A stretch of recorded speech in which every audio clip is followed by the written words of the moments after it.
Pour fabriquer mon lithophone, je me suis rendu dans une carrière naturelle de phonolite, entourée par les champs, les arbres et les monts du Cantal. Un endroit magique et même féerique. On se demande si l'on ne va pas y croiser un troll ou un lutin d'ailleurs. Lorsque l'on marche sur ces amoncellements de pierres, il s'en dégage déjà une multitude de sons cristallins qui s'entrechoquent et éclatent aux oreilles. Il suffit de se baisser pour les ramasser. Tout d'abord, je les écoute une par une en tapant dessus avec une baguette de xylophone et choisis celles qui ont la plus jolie résonance à mon goût sans me soucier des notes qu'elles produisent, puis j'en fais plein de petits tas.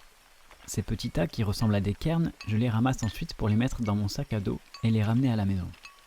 Arrivé chez moi, je refais une seconde sélection en cherchant quelle note produisent ces pierres. J'écris au feutre la note dessus pour ne pas recommencer l'opération 50 fois.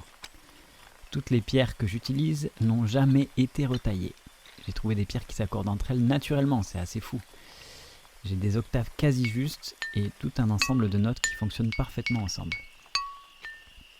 Après avoir choisi mes pierres, il a fallu réfléchir à une façon de les faire tenir sur un support pour que cela soit agréable à jouer et que les pierres soient le moins en contact avec une autre matière pour qu'elles puissent résonner pleinement.